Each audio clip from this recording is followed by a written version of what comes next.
Sa kabila ng maraming challenges, How are you? How are you? ngumiti at maging grateful. La la la la la la la. It's really a great and wonderful day. Matamis ang buhay. Mahirap man o masaya, Ang ganda-ganda ng ating mundo. laging may pag-asa dahil matamis ang buhay.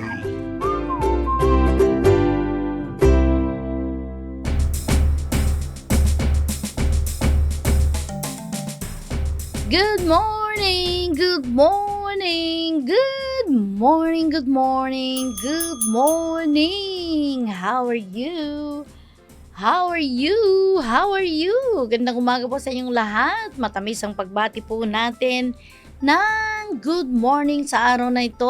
Nako, Lunes na Lunes po, pero masarap ang kwentuhan natin. Ikaw ba, best friend, na may alagang aso? Ako meron. Halika, Berry. Berry. Come here. Come here. Oh, tingin-tingin si Berry sa akin. Anyway, ang kwentuhan po natin ngayong araw ay hindi lamang tungkol sa puso mo, tungkol sa buhay mo, kapatid, kundi kahit din sa ating mga alagang aso. Ngayong araw po yung pag-usapan natin, no? Teka muna, pag-aso ang pinag-uusapan natin, pero ang focus po natin ay service dogs. Ano ba ang service dogs na tinatawag? Bakit sila tinatawag na service dogs? Okay? Ngayon, ang tanong po natin, bakit feeling good ka kapag may aso ka? May ganun ka bang feeling, best friend, na feel good ka? Feeling masaya ka? Basta feeling good, no? Feeling good. Feeling good. May ganun kanta, di ba? Feeling good, feeling good. Okay, so, eto yan, bakit mayroon kang pakiramdam na masarap ang pakiramdam mo? Dahil kapag ikaw ay may alagang aso, tahol pa lang ng aso mo, masayang masaya ka na, best friend. Bakit parang sumasaya ang buhay mo dahil may aso ka? May ganun ka bang peg, ha, kapatid? Ayan, bakit sila tinatawag na service dogs at ano ang mga service dogs na tinatawag? Ano yung pong base sa science ay naibibigay at naitutulong sa atin ang mga alaga nating aso? It's a beautiful day, beautiful morning. Ako po ang inyong best friend, Lily Garcia po, at makakasama po ninyo ako sa loob ng isang oras dito po sa ating program, Gising, Matamis ang Buhay. La la, la la, la la, la la la la la la. Hey there, my little dog, would you like to go outside and play with me? Twiddle-dee.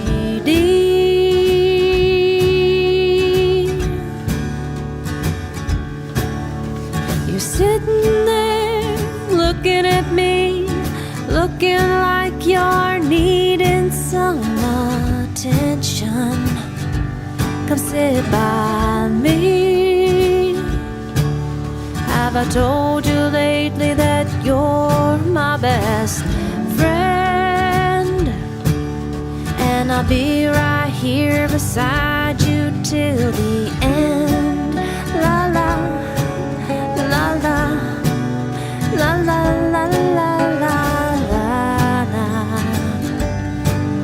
I'll give you a warm place to stay and a hug and kiss you every day. Oh yeah, you're my little pal. Have I told you lately that you're my best friend?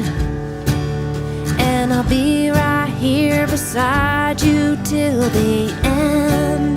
La la, la la, la la la la la la. When I see you, my problems seem to slip away. You never fail to warm my nights and brighten my days. Have I told you lately that you're my best friend?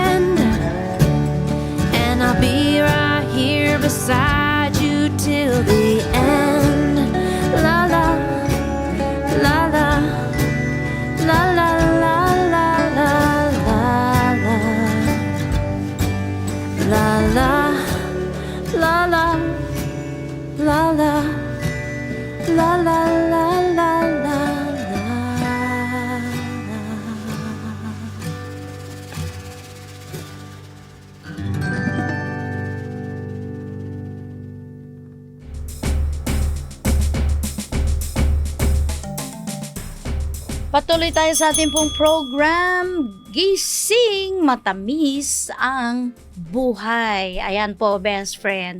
I'm sure na marami po sa ating mga Pilipino ay nagmamay-ari ng mga aso. Kaya nga, kahit sa mga libro na print, no? Nung bata ako, meron kaming libro na ang title na bibili mo sa bookstore, yung Si Bantay.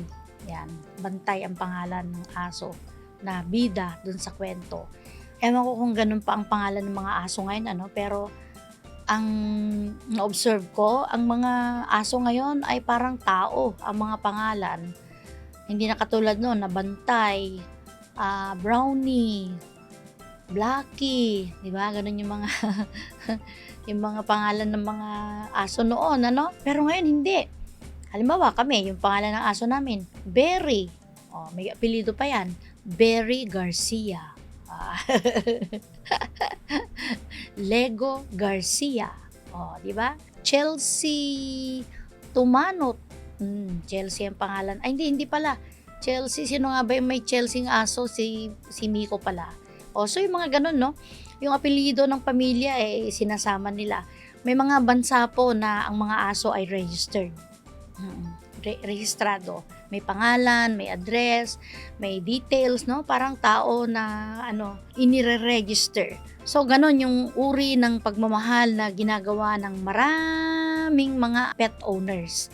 At kahit po tayo dito sa Pilipinas nagbago yung ating pananaw sa ating pong mga pag-aalaga po natin ng aso natin. Yan.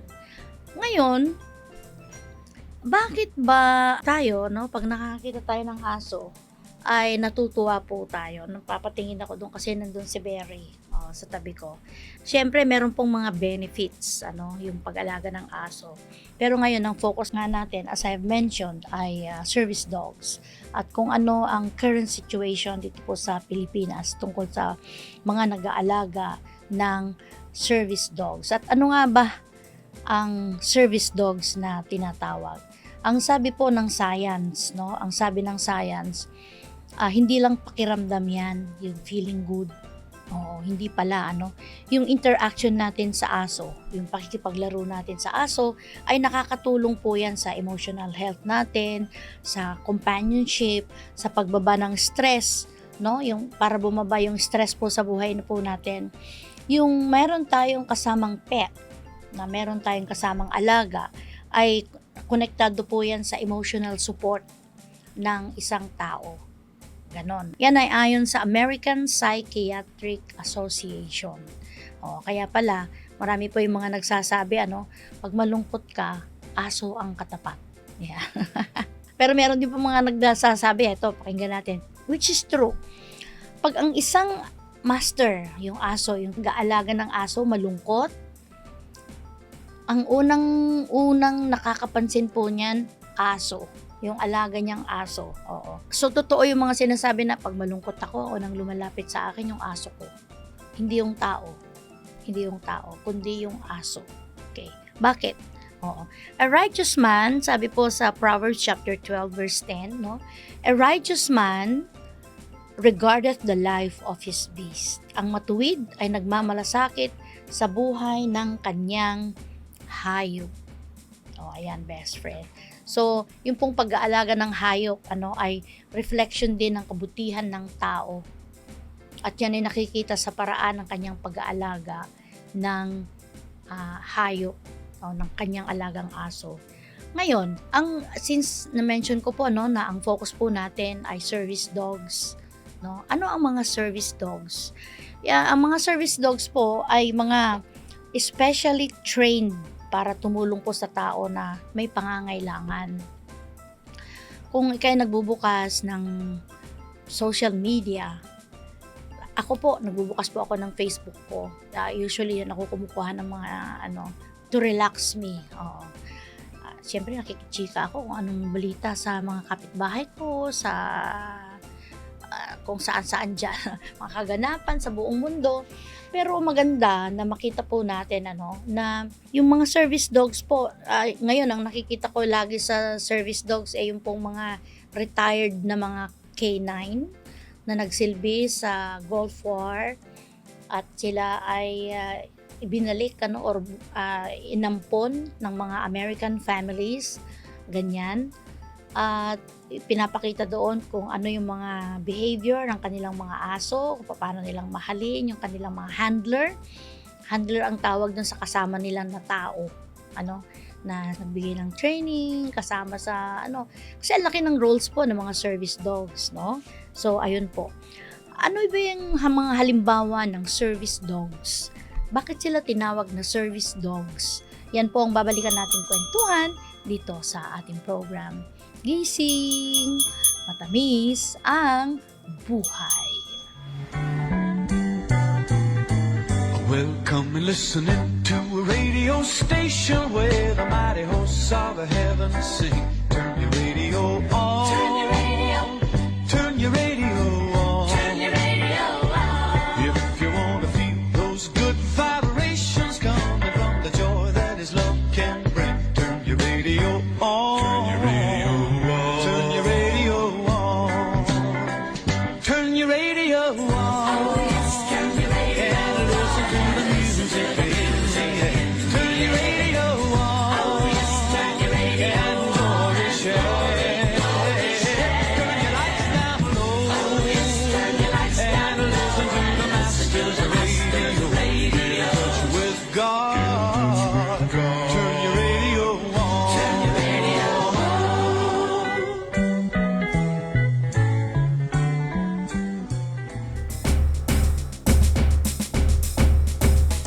Patuloy tayo sa ating pong program. Gising, matamis ang buhay, nanggugulo si Berry sa buhay ko. Anyway, service dogs pa rin po ang pinag-uusapan natin. At let us qualify, hindi po lahat ng aso service dogs.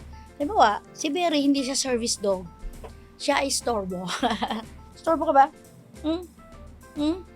Oo. Alam niyo, nung una, ayoko ng aso. Interviewin ko nga si Berry. Berry, saan ka galing? Saan ka galing, Berry? Where did you come from? English pa.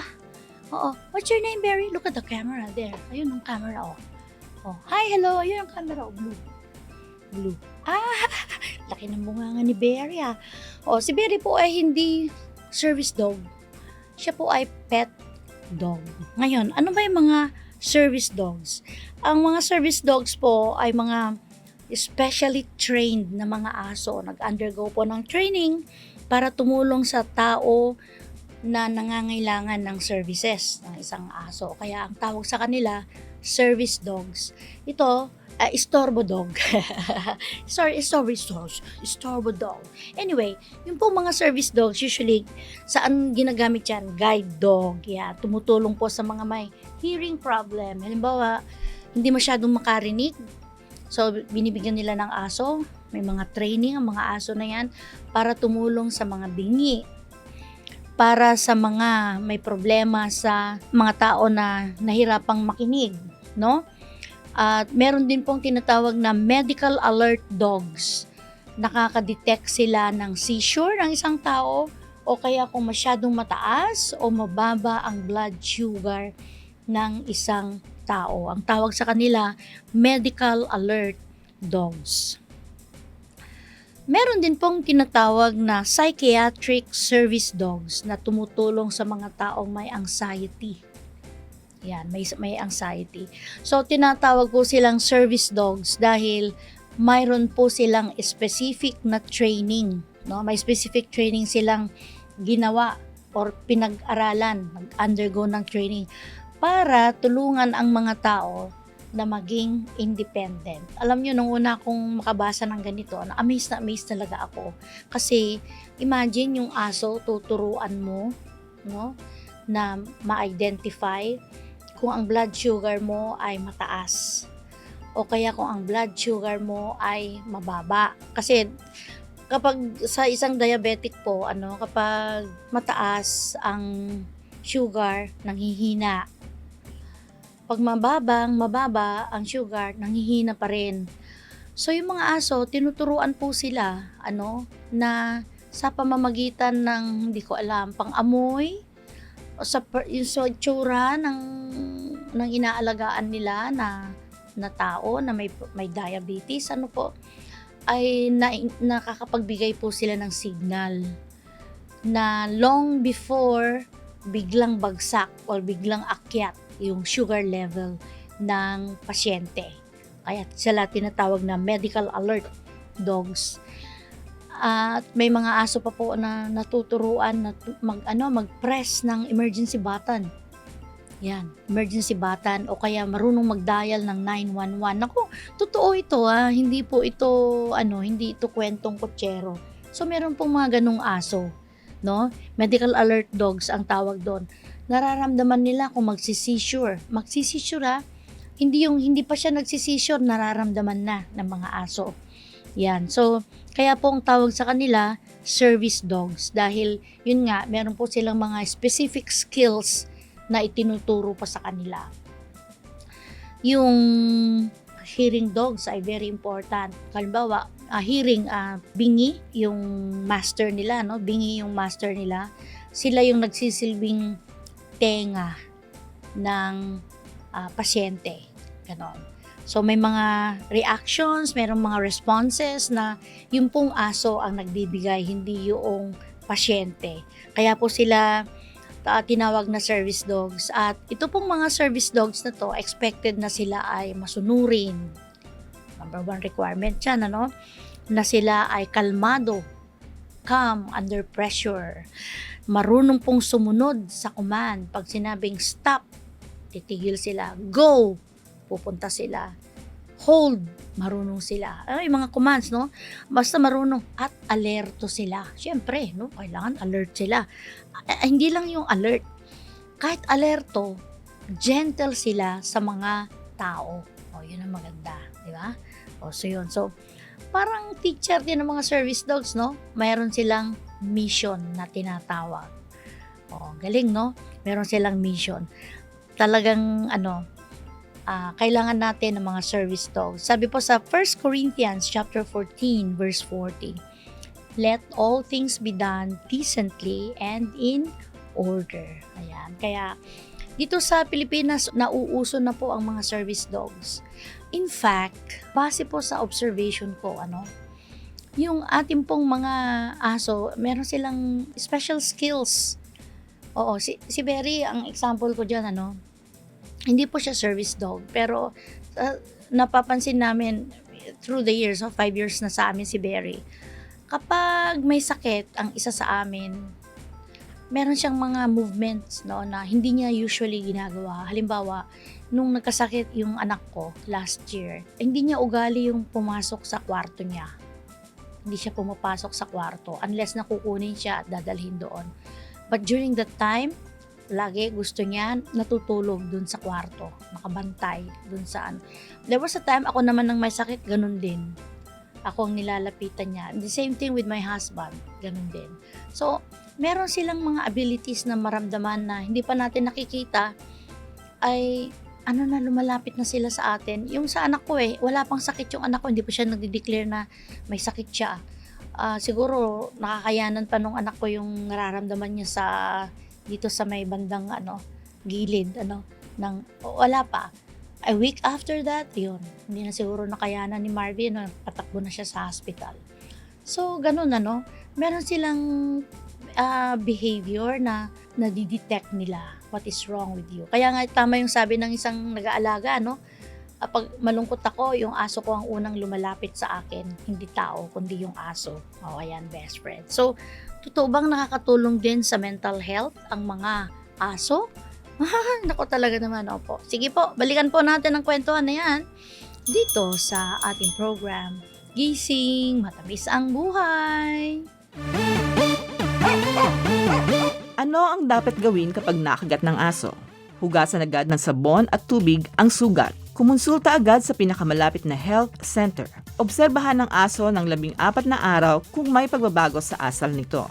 Maging responsabling tagapag-alaga. Pabakunahan ang inyong aso laban sa nakamamatay na rabies kapag ito ay 3 buwan na at pagkatapos. Para sa iba pang impormasyon, makipag-ugnayan sa Communicable Disease Control Service ng Department of Health. Paalalang hatid ng Department of Health at 1143 DZMR.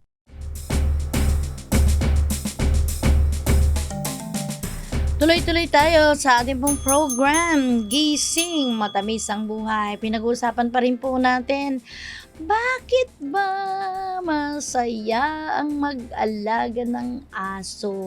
Pero ang focus po natin ngayon ay service dogs. Ayan. So, totoo ba na ang mga aso po ay nakakatulong sa kalusugang pangkaisipan po natin?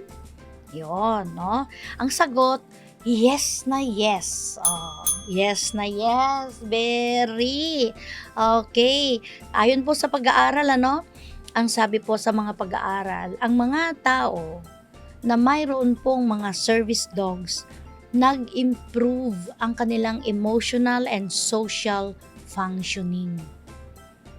I remember some years ago, mayroon tayong isang kaibigan na gusto niyang kunin yung aso niya, yung aso ng nanay niya pala, hindi niya aso. Namatay na yung nanay niya dito sa Pilipinas. Tapos, sila ay babalik na sa Amerika.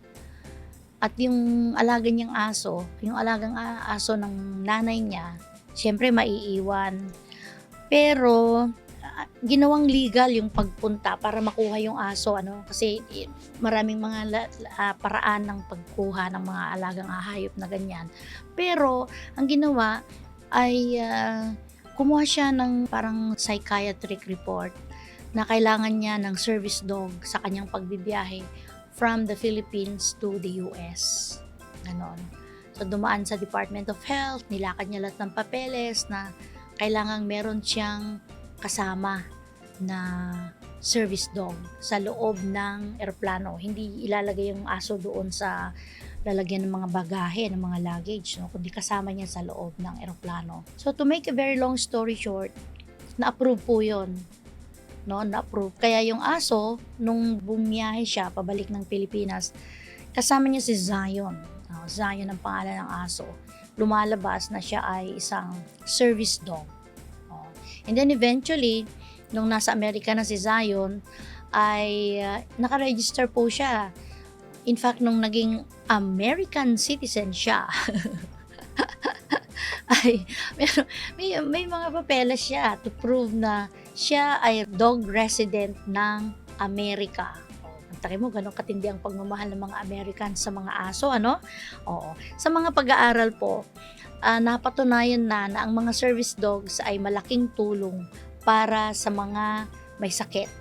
Lalo na po sa nag-improve yung emotional and social functioning, Lalo na po sa mga pasyente na mayroon pong PTSD, post-traumatic stress disorder.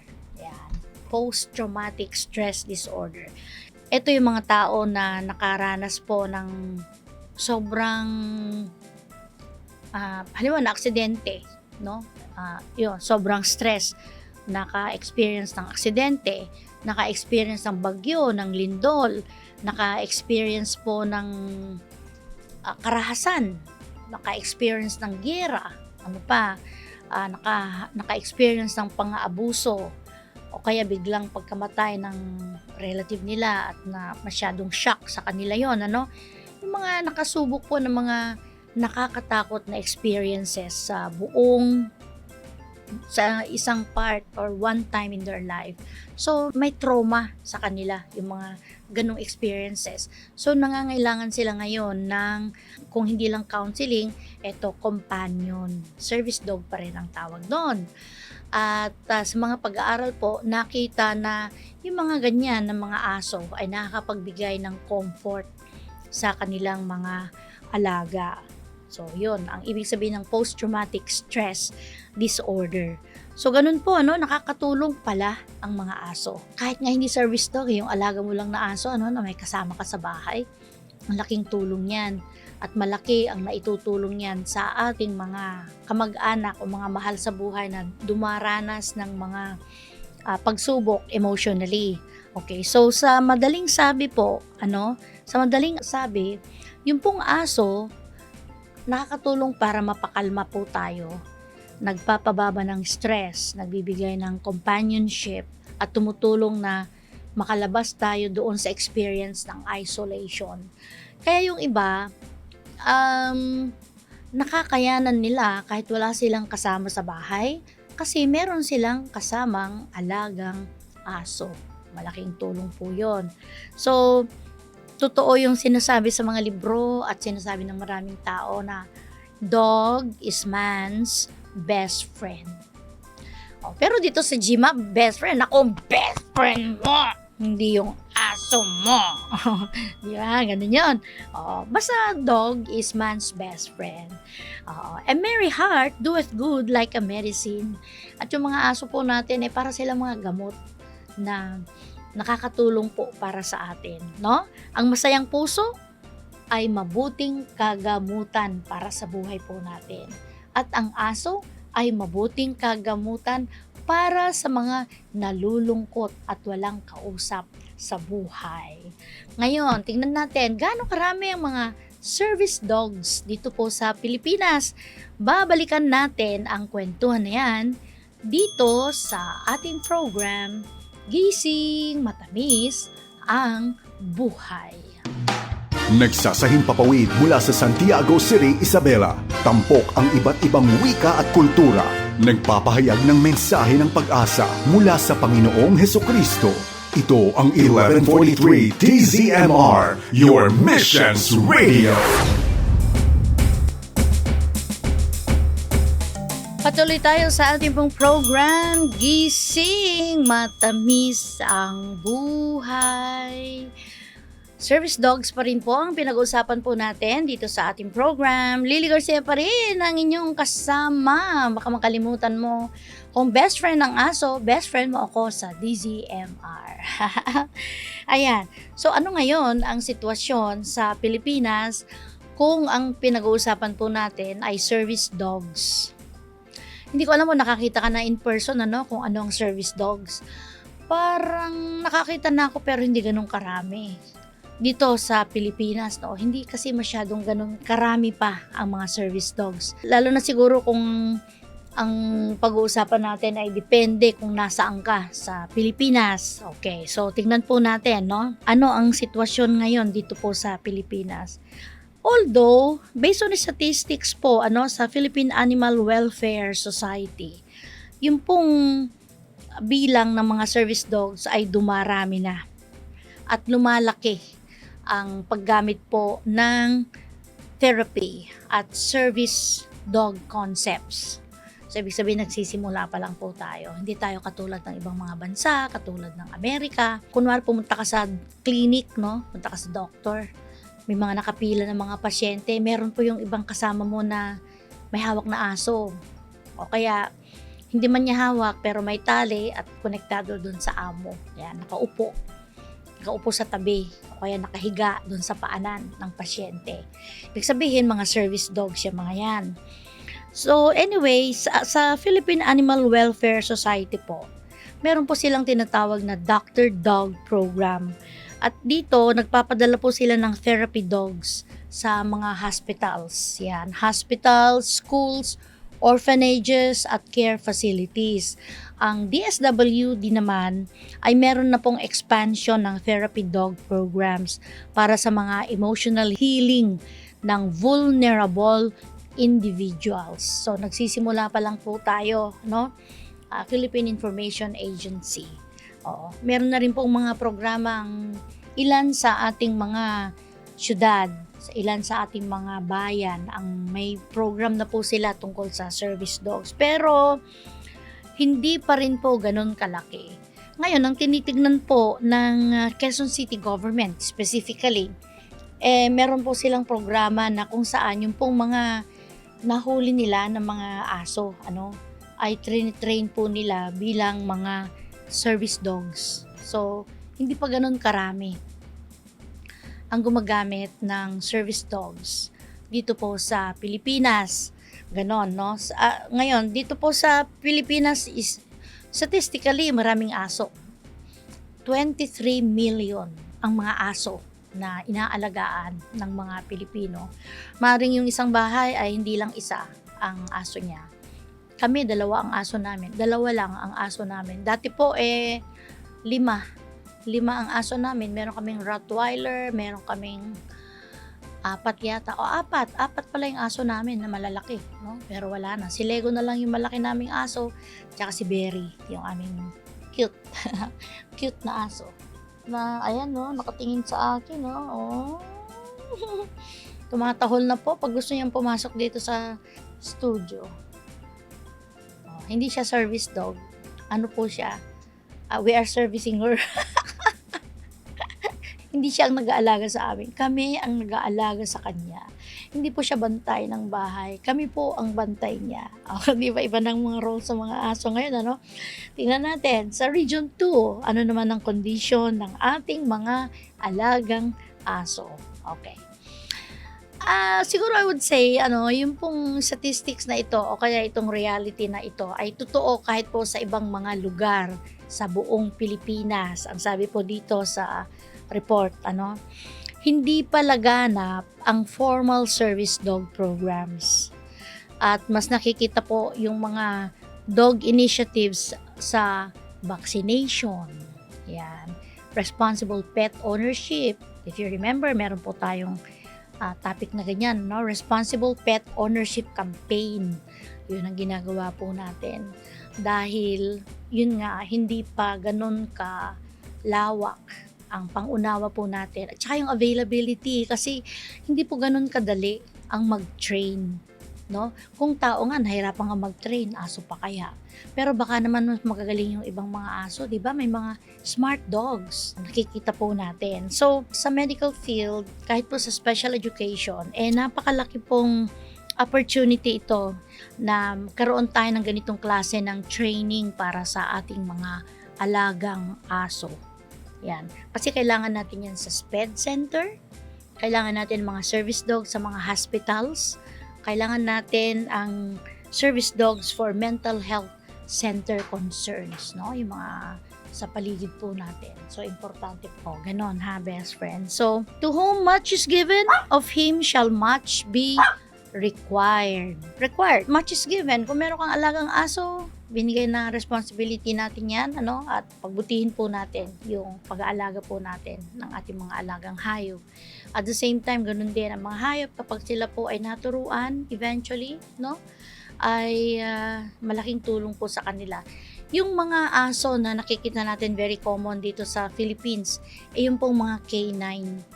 Yung mga nasa airport, nasa port, bago pumasok yung mga pasahero sa barko, meron pong nakapila po yung mga tao, tapos may mga sniffing dogs sa gilid, no? Lahat ng tao, lahat ng boxes na papasok, inaamoy ng aso. Yan, bomb threat, mga ganyan, yun po, trabaho at training po ang ginagawa ng mga yan, K9 training. Mahaba ang training ng mga aso na yan. In fact, may mga biruan na bago po ma-deploy ang mga K9, gumagastos po ang gobyerno ng at least, is 1 milyon ang nagagastos. It's a cheap, hindi siya mura. Kaya siguro yun ang isang dahilan kung bakit nahihirapan din po tayo na magparami ng mga service dogs. Kasi hindi naman yan mabuti kung parang Amerika, na libre, provide ng gobyerno. O kung may bayad man, ay nakakayanan ng maraming mga citizens sa Amerika. Kaya marami po tayong mga nakikitang service dogs. Dito ko konti po. No? Una, hindi pa tayo masyadong exposed sa ganong klase. And I think ang isang reason ay dahil po kulang din tayo sa budget. Diba? Yun siguro yung isang dahilan kung bakit po walang masyadong mga service dogs sa atin pong bansa. Pero nakakatuwa, ako tuwang-tuwa ako sa mga aso. Kahit po nung hindi pa ako mahilig sa aso, yung mahilig na mag-alaga, ay masayang-masaya ako kapag nakakapagbasa ako ng mga stories tungkol sa mga heroic actions ng mga aso at kung paano nilang minahal ang kanilang mga amo, no? Hindi ko alam kung familiar kayo sa story ni Hachiko sa Japan, na tuwing aalis yung kanyang amo in the morning, ihahatid niya sa train station. Tapos uwi na siya, lalakad ulit siya pabalik. Tapos, babalik ulit siya sa train station sa hapon pag alam na niya na paparating na yung oras ng train na kung saan nakasakay yung kanyang amo. So, that has been a practice for many years until yung kanyang amo ay namatay. Oo, pero tuloy-tuloy po yung kanyang paghatid, pagsundo, no, sa train station. Hindi nawala yung routine na gano'n until siya mismo ang namatay, yung aso mismo ang namatay. Ayan, si Hachiko actually ang owner po niya, isang professor, no? Ang pangalan ng kanyang professor na amo ay Ueno, U-E-N-O. Yan. So alam natin yung kwento na sinusundo niya, sumasabay siya pag-uwi, ganyan ano. Pagpunta sa train station, hinahatid niya yung kanyang amo. Pagdating ng hapon, binabalikan niya yung train station, tapos uwi silang dalawa. At tuloy-tuloy na ginawa yun ni Hachiko kahit namatay na yung kanyang amo. Until siya na siya na rin yung nagkasakit. Yung mga tao hindi nila pinansin or pinabayaan lang nila na nakikita nila si Hachiko doon sa train station na yon. Ito yung nakakatuwa.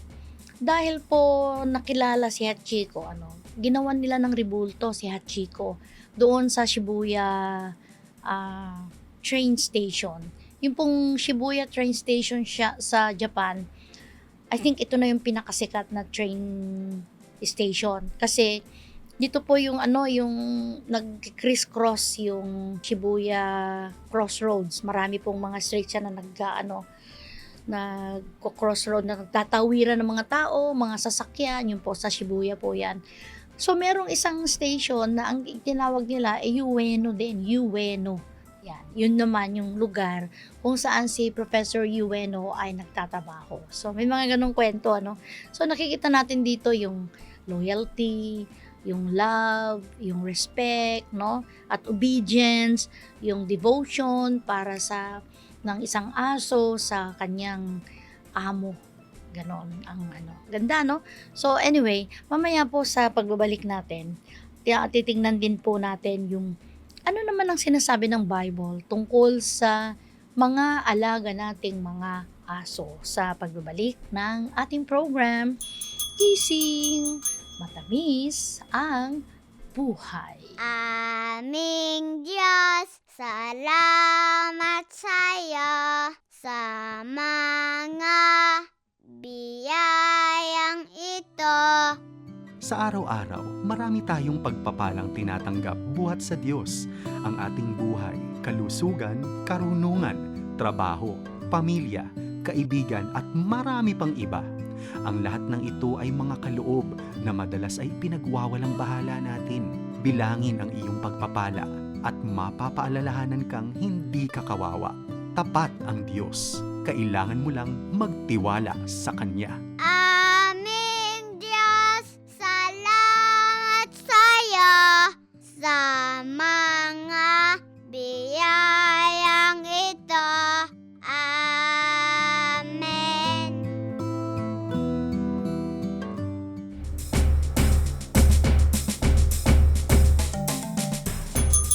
Sabi po sa Bible, sa Galatians chapter 5 verse 13, ang sabi po dito, by love, serve one another.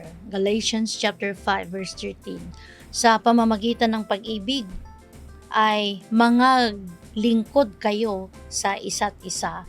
Actually, sa Bible po, hindi po tinukoy talaga yung specific na service dogs. Wala po tayong makikitang ganyan, Pero merong sinasabi ang Bible tungkol po sa direct na pagtulong on the principle na ang Panginoon po natin ay nagpapakita po ng paraan ng good stewardship, good service at compassion.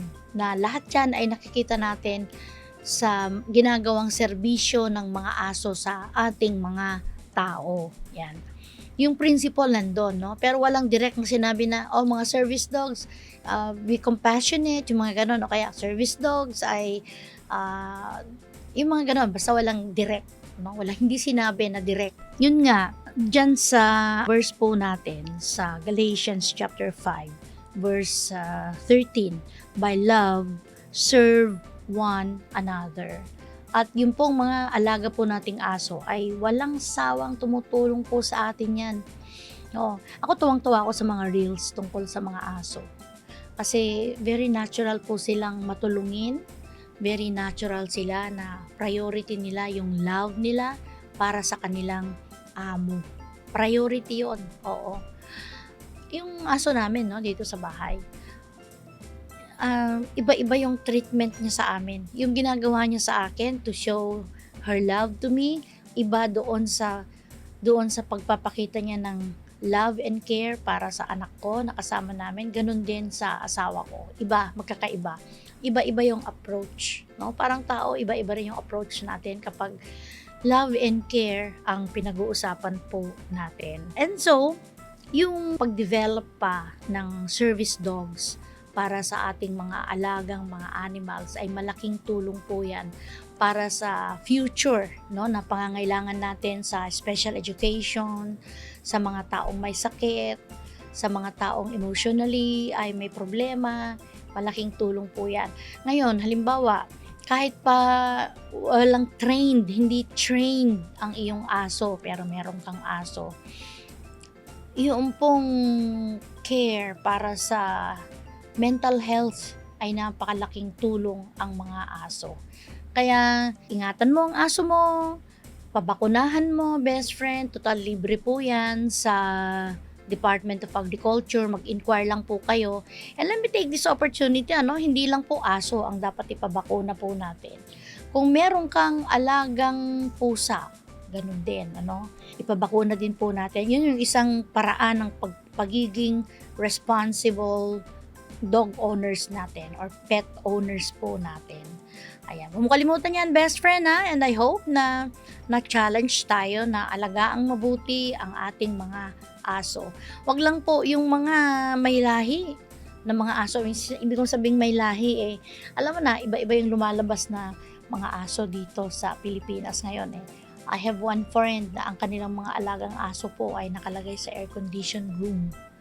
24/7 naka-aircon sila kasi ito yung mga aso na galing sa mga bulubundukin ng Alaska, ng North Pole, ganon. So, sanay sila sa malamig na condition ng panahon. Hindi naman kailangan ganon yung mga aso po natin, no? Pero, halimbawa, yung ating pong mga askal na tinatawag, no? Asong kalye, ang tawag natin, no? Kahit po sila ay kailangan nila ng tamang alaga. Yung aking bayaw, yung kanilang aso, ganun po, no? Askal. Pero naku, loves na loves nila. Loves na loves. So, hindi po namimili ng lahi. Wala tayong discrimination. Basta importante, lahat ng alaga nating aso ay pag-ingatan natin silang mabuti. Yan. I hope na nagustuhan mo yung kwentuhan natin, best friend. And let us continue to pray na magkaroon po tayo ng mas maraming access sa mga service dogs. Kasi marami po sa atin ang nangangailangan yan, lalo na po yung mga may sakit na mga best friends po natin. Dito yan sa ating program, Gising, Matamis ang Buhay.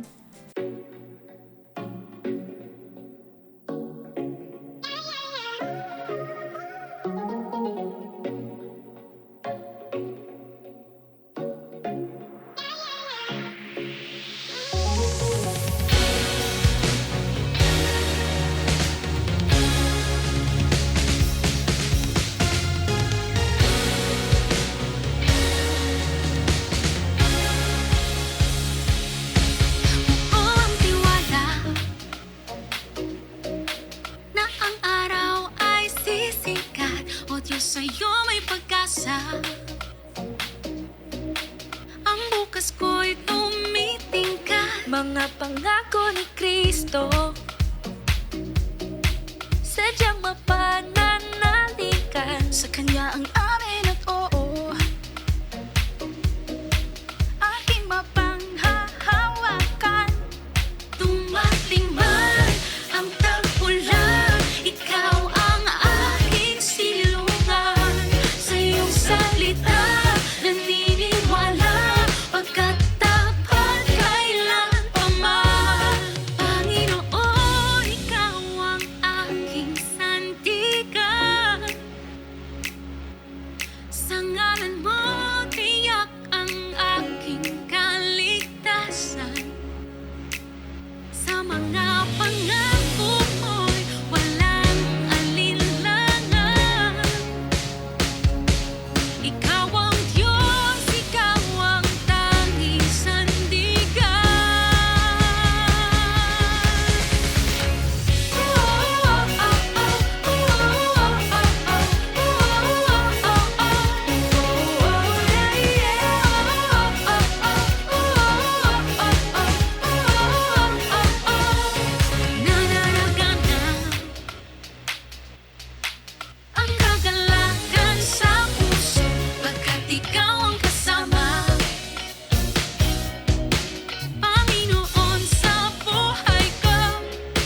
Corner na sa ating batiin. Siyempre, ang unang babatiin ko ay ang aking anak. Ang gwapo kong anak. Ang pinakagwapo kong anak. Isa lang naman ang anak kong lalaki. Oh, anyway, happy birthday, Neo Robert Lionel Garcia. Birthday po. 26 years old na yung aking bunso. O imagine ha, parang kailan lang ina-opera pa ako dahil sa blood pressure kong mataas nung ako'y nanganak sa kanya. Pero ngayon, siya ay isa ng sports photographer. Ayan, at kasama ko siya kahapon actually na nag-breakfast. Ayan, happy birthday, Neo! Ayan, at binabati rin natin si Charisse Pua na kinasal po nung Sabado sa Maynila. Happy wedding! Si Charisse po ay isa sa mga una nating mga estudyante. Ngayon, isa na siyang dermatologist. At ang kanyang napangasawa ay hindi ko na maalala yung apelido.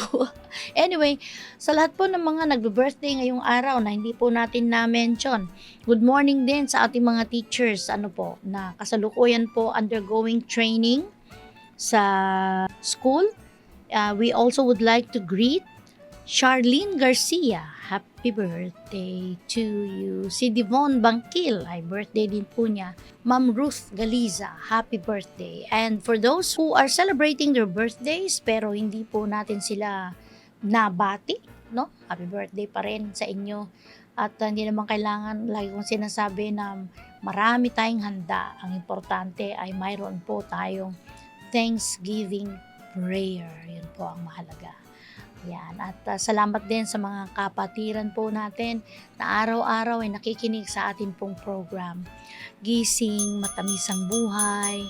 Sa tech team po natin, Jea Maguliado, Val Marcelino, Joshua Lumabi, ganoon din si Janice Xavier. Thank you so much. Silang mga dahilan kung bakit naririnig po ninyo kami at naririnig nyo ako mula sa likod ng bahay namin. Salamat din sa aking asawa na siyang nag-set up ng aking itong ginagamit ko dito para po mas mabuti ninyo kung naririnig. Ayan, para mas mabuti ninyo kung naririnig ko. Ayan ha, best friend. At kung meron kang mga gustong i-share na experience, may mga song request ka, o kaya topics na gusto mong pag-usapan natin dito, mag-text ka lang.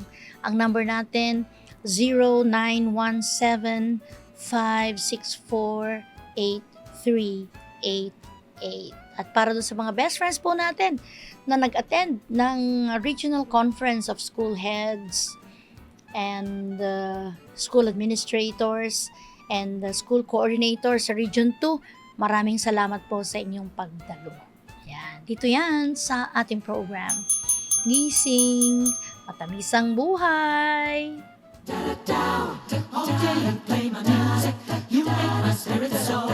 I found a perfect sidekick, with you life's not a bore. Radio, you give me a song to sing, melody so good that my heart takes swing. Bosom buddies, best friends from beginning to end. My radio, my radio. Bosom buddies, best friends from beginning to end. You and I.